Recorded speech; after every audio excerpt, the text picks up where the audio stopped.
نبی پاک صلی اللہ علیہ وسلم نے انسان کو کہا کہ اندر کا بوجھ اتار دے ورنہ تیرے لیے جینا مشکل ہو جائے گا. یہ اتار دے اندر کے سارے بوجھ، یہ جھوٹ کا بوجھ، یہ عداوت کا بوجھ، یہ حسد کا بوجھ.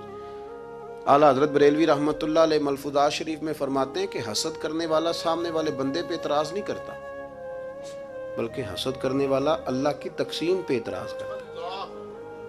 وہ کہتے ہیں اسے کو دیا ہے مجھے دینا چاہیے تھا. بحث کرتے ہیں لوگ، اپنے گھر بیٹھ کے دلائل جمع کرتے ہیں. کبھی کسی شخص کے بارے میں آپ ذرا قرآن مجید پڑھیں اور میرے رسول کریم صلی اللہ تعالی وسلم کی احادیث کا مطالعہ کریں. قرآن تو حضرت موسیٰ کی شان بھی بیان کرتا ہے، حضرت یوسف کے تذکرے نہیں بیان کرتا قرآن، جناب عیسیٰ روح اللہ کی عظمت قرآن بیان نہیں کرتا. اعلیٰ حضرت بریلوی رحمۃ اللہ علیہ کے سامنے کسی نے شعر پڑھا کہ شان یوسف جو دبی تو وہ بھی اسی در پہ دبی، تو اعلیٰ حضرت فرمانے لگے تمہیں غلطی لگ گئی ہے، میرے نبی کسی کو دبانے نہیں آئے. تو بندے بڑے حضرت ہوتے ہیں نا جی، اعتراض تو پڑا ہے ابھی واٹتے پہ ہے. تو کہنے لگا جی شعر پہ اعتراض کرنا آسان ہے پر شعر کہنا مشکل ہے. تو فرمانے لگے چلو کہہ بھی دیتے ہیں. اس نے کہا دی اب کہیے. تو فرمانے لگے شعر یوں کہو کہ شان یوسف جو بڑی وہ بھی اسی در سے بڑی.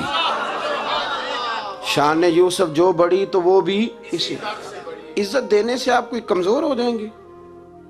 کوئی نقصان ہو جائے گا کسی کو عزت دینے سے؟ کیا فرق پڑتا؟ لیکن آپ یقین کریں کہ وہ اتنی مصیبت بنی ہے عزت لینے کی، پروٹوکول لینے کی، اپنا آپ منوانے کی، اتنی زیادہ. بلکہ وہ لوگ جن کو بالکل اس چکر میں نہیں پڑنا چاہیے تھا، درویش لوگ، وزیروں کا بھی استقبال ہو رہا ہوتا ہے اور پیروں کا بھی استقبال ہو رہا ہوتا ہے. کوئی وزیر چڑھ جائے روڈ پہ تو رستہ غریب آدمی کو پھر بھی نہیں ملتا، تو کوئی تگڑا پیر چڑھ جائے تو پھر بھی نہیں رستہ ملتا. حالانکہ یہ درویش ہیں، یہ فقیر ہیں، یہ فقر کا درس دیتے ہیں، لیکن چاؤ ہی بڑا ہے. میرے رسول کریم صلی اللہ علیہ وسلم نے سادہ اور سمجھ والا اور عین طبیعت کے مطابق جس میں کسی بندے کو کوئی مشکل نہ ہو.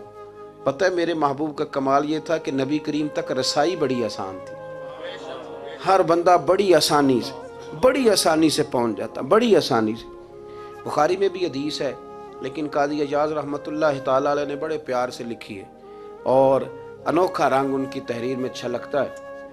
حضرت انس بن مالک رضی اللہ تعالیٰ عنہ فرماتے ہیں کہ ملک شام کا ایک شخص حضور کی بارگاہ میں حاضر ہوا اپنے بادشاہ کا کوئی پیغام لے کے. غریب آدمی نا ویسے ہی طبعاً ہی تھوڑا سا مایوس ہوتا ہے، ڈر رہا ہوتا ہے، وہ سہما ہوا ہوتا ہے. لیکن حالات کے سہمے ہوئے لوگوں کو بتا دو حالات بدل جاتے ہیں، ایک جیسے نہیں رہتے. لیکن یہ بیچارے سہمے، یہ ہر جگہ ڈر رہے ہوتے ہیں، یہ آستانوں پہ بھی ڈر کے پیچھے بیٹھے ہوئے ہوتے ہیں.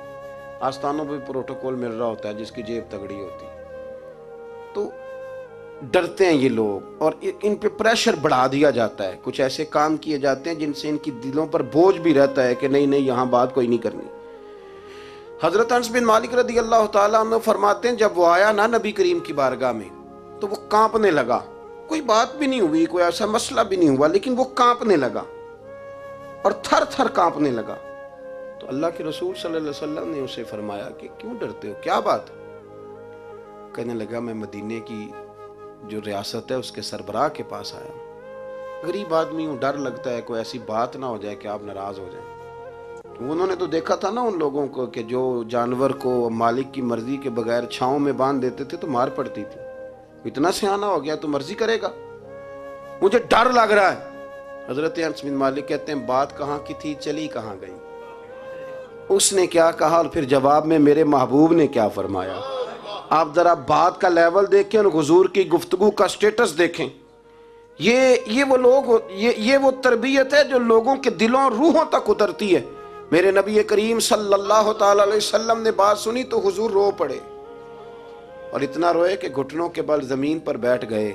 جناب انس بن مالک فرماتے ہیں حضور فرمانے لگے نہ بھائی تو کسی بادشاہ کے پاس نہیں آیا، نہ تو کسی حکمران کے پاس نہیں آیا، تو اس بیٹے کے پاس آیا ہے جس کی ماں گوشت کے خشک ٹکڑے کھا کے بھی رات گزار لیا کرتی.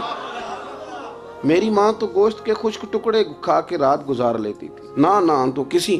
حضرت انس بن مالک کہتے ہیں اس نے بات سنی تو وہ بھی رو پڑا اور میں نے سنی تو میں بھی رو پڑا.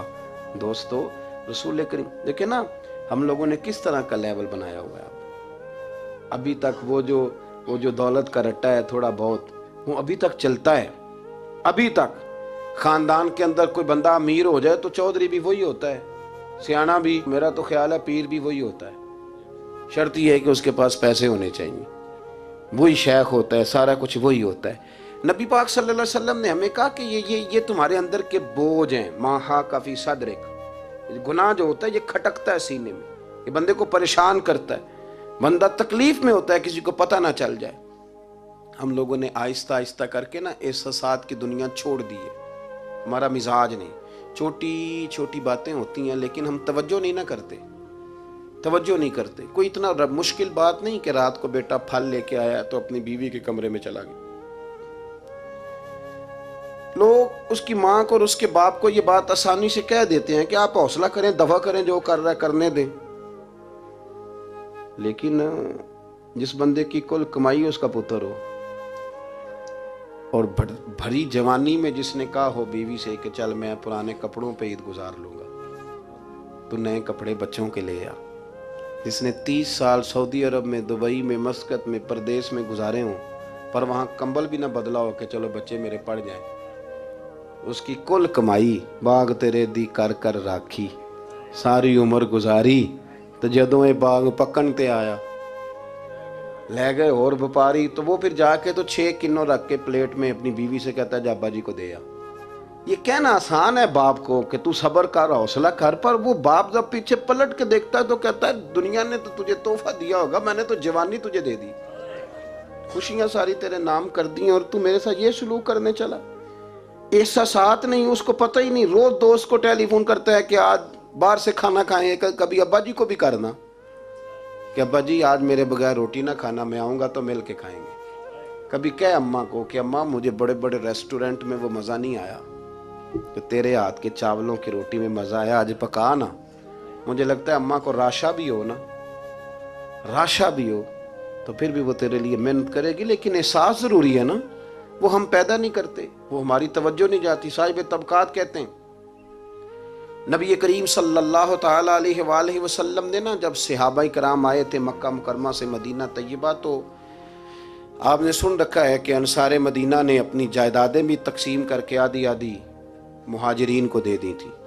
تو ان میں ایک حضرت ام ایمن بھی تھی، نبی کریم کی رضائی والدہ ہیں. یہ حضرت عبداللہ رضی اللہ تعالیٰ عنہ جو سرکار کے والد گرامی، ان کی آزاد کردہ لونڈی حضرت سیدہ طیبہ طاہرہ جناب آمنہ رضی اللہ تعالیٰ عنہ کی بھی بڑی خدمت کی انہوں نے. ان کو بھی ایک باغ ملا ہوا تھا.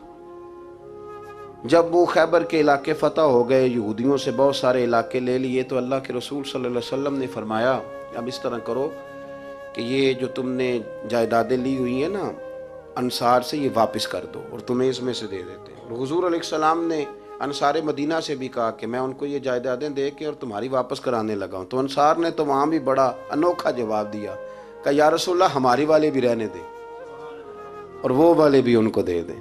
وَيُؤْثِرُونَ عَلَىٰ أَنفُسِهِمْ وَلَوْ كَانَ بِهِمْ خَصَاصَةٌ، یہ بھی ان کے پاس رہنے دے. محبوب نے فرمایا نہیں، میرا فیصلہ یہی ہے.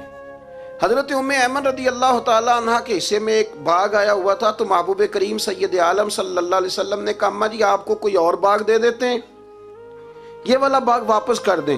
سیدھی سادی بیوی تھی، ناز تھا کہ میں نے حضور کی خدمت کی ہے بچپن میں، ناز تھا. کہنے لگی میں تو نہیں واپس کرتی، یہ ناز ہے، ورنہ حضور کو کوئی انکار کر سکتا؟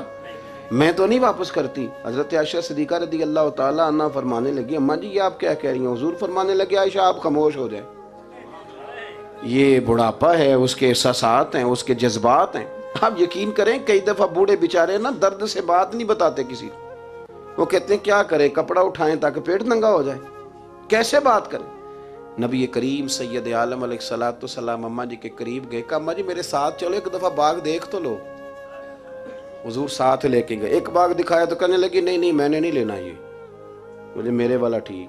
حضور نے پھر دوسرا دکھایا، کہنے لگی یہ بھی نہیں مجھے پسند. محبوب نے تیسرا دکھایا تو کہنے لگی یہ تو میرے والے باغ سے بھی پیارا ہے، یہ میں لے لوں گی.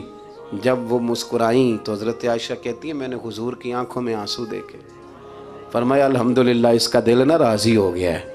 یہ طریقہ ہے میرے عزیز، تھوڑے احساسات تو پیدا کریں، تھوڑے اپنے جذبات. کتنی خود غرضی والی زندگی ہے کہ مجھے صرف میرا ہی خیال ہے. اور جو جہاں بیٹھا ہے نا, پتہ ہے ہم پریشان زیادہ کیوں ہیں؟ میں مولوی ہوں تو میں سارا دن یہی تقریریں کرتا ہوں, لوگ مولویوں کی عزت نہیں کرتے, لوگ مولویوں کی عزت نہیں کرتے. تو میں کہتا ہوں چھوڑیں یہ رٹا, عزت مانگنے کی کیا ضرورت ہے؟ اب منت مانگ کے عزت کرانی ہے؟ چھوڑیں, کوئی ضروری ہے؟ میں اس طرح کرتا ہوں کہ میں عزت کرنی شروع کر دیتا ہوں. میں کرتا ہوں نا 15-20 علماء کی عزت, چلو ہم آپس میں شروع کر لیتے ہیں, تو خود بخود باقی بھی مسئلہ ٹھیک ہو جائے. بوڑھے لوگ ہر وقت شکایت کرتے ہیں عزت نہیں کی جاتی. عزت کیوں آپ بھیک مانگتے ہیں؟ کیا ضرورت؟ پیار دینا شروع کریں, روز بروز مطالبہ کرنا کہ میری خدمت کرو, میرے پیچھے چلو. اس سے تو دقت پیدا ہوتی, انسان تکلیف میں رہتا ہے. میرے رسول کریم علیہ السلام خیال رکھتے, چھوٹے چھوٹے بچوں کے جذبات کا بھی خیال کرتے, بوڑھوں کے جذبات کا بھی خیال کرتے. نبی کریم صلی اللہ علیہ وسلم ہر شخص کے بارے میں ایسا نظریہ رکھتے کہ جس سے قوم کو سکون ہوتا, دلوں کے اندر اطمینان پیدا ہوتا. حضرت عائشہ صدیقہ رضی اللہ تعالیٰ عنہ فرماتے ہیں ایک دن گھر میں تشریف فرماتے اور طبیعت مبارک میں نا بڑی, میں دیکھ رہی تھی کہ بڑا حشاش بشاش ہے سرکار کا مزاج, بڑی خوبصورتی. آج غم امت میں حضور اس طرح پریشان نہیں جیسے اکثر ہوتے ہیں. آپ فرماتی ہیں باتیں چل رہی تھی تو بیٹھے بیٹھے حضور فرمانے لگے کہ عائشہ میں تمہیں بتاؤں تم مجھ سے راضی کب ہوتی ہو اور ناراض کب ہوتی ہو؟ کہتے میں نے عرض کی یا رسول اللہ میں اور آپ سے ناراض. فرمایا چل سن تو لینا, سن تو لینا, ذرا بات سننا, ذرا سن تو لے, سننا. عرض کی یا رسول اللہ حکم فرمائیں. فرمایا تم کبھی کبھی قسم اٹھاتی ہو. ذرا احساس کی شدت دیکھی, لفظوں اور جملوں کا خیال رکھنا, سامنے والے اسے آسانی دینا.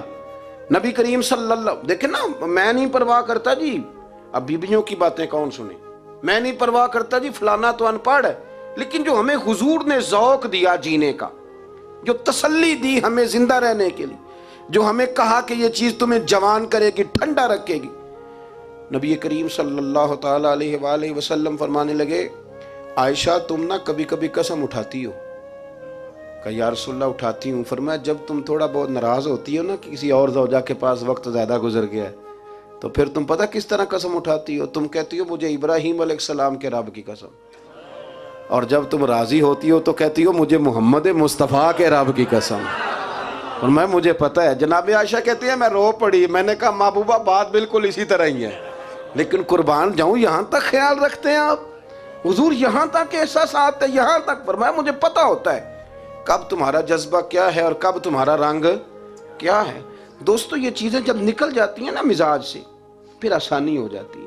لیکن وہ ہمارا اپنے آپ کو پسند کرنا, اپنی طبیعت پہ ناز کرنا, اپنے آپ کو دیکھتے رہنا اور اپنی تعمیر میں اتنا غرق ہونا کہ باقی ساری خوبصورتیوں سے بھول ہی جانا, صرف نظر ہی کر لینا.